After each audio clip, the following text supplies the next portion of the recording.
कांवड़ यात्रा हमारी बहुत आस्था और श्रद्धा की यात्रा है। प्रत्येक वर्ष 4 करोड़ से भी अधिक श्रद्धालु हरिद्वार आते हैं, ऋषिकेश आते हैं, आसपास के क्षेत्रों से मां गंगा का जल लेकर अपने अपने स्थानों को प्रस्थान करते हैं। रास्ते भर में जो दुकानदार होते हैं, खाद्य सामग्री जहाँ खाना मिलता है, वो सब शुद्ध होना चाहिए। कल मैं इसकी व्यापक रूप से समीक्षा भी करने वाला हूँ। कांवड़ यात्रा हमारी बहुत आस्था और श्रद्धा की यात्रा है, जिसमें प्रत्येक वर्ष 4 करोड़ से भी अधिक श्रद्धालु हरिद्वार आते हैं, ऋषिकेश आते हैं, आसपास के क्षेत्रों से मां गंगा का जल लेकर अपने अपने स्थानों को प्रस्थान करते हैं। ऐसे में उनका आना जाना होता है और 2-3 दिनों की प्रक्रिया ये सब होती है। इसमें जो रास्ते भर में जो दुकानदार होते हैं, खाद्य सामग्री जहाँ खाना मिलता है, वो सब शुद्ध होना चाहिए और कहीं किसी प्रकार की मिलावट न हो, कोई असंदिग्ध न हो, उनकी सुरक्षा भी हमारे लिए प्राथमिकता है।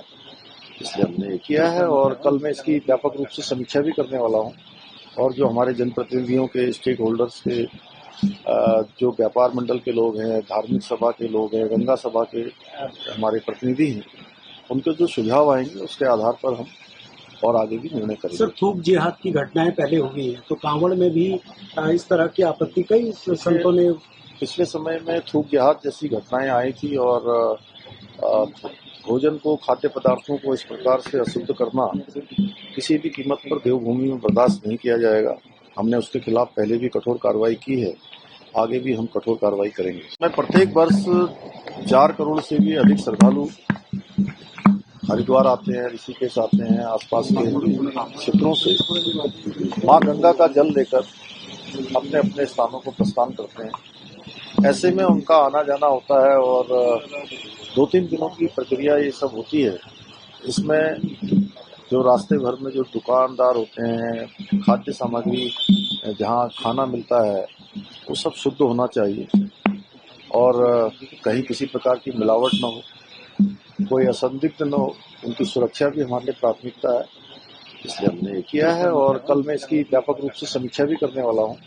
और जो हमारे जनप्रतिनिधियों के, स्टेक होल्डर्स के, जो व्यापार मंडल के लोग हैं, धार्मिक सभा के लोग हैं, गंगा सभा के हमारे प्रतिनिधि हैं, उनके जो सुझाव आएंगे उसके आधार पर हम और आगे भी निर्णय करेंगे। सर, थूक जिहाद की घटनाएं पहले हुई हैं, तो कांवड़ में भी इस तरह की आपत्ति कई संतों ने पिछले समय में थूक जिहाद जैसी घटनाएं आई थी और भोजन को, खाद्य पदार्थों को इस प्रकार से अशुद्ध करना किसी भी कीमत पर देवभूमि में बर्दाश्त नहीं किया जाएगा।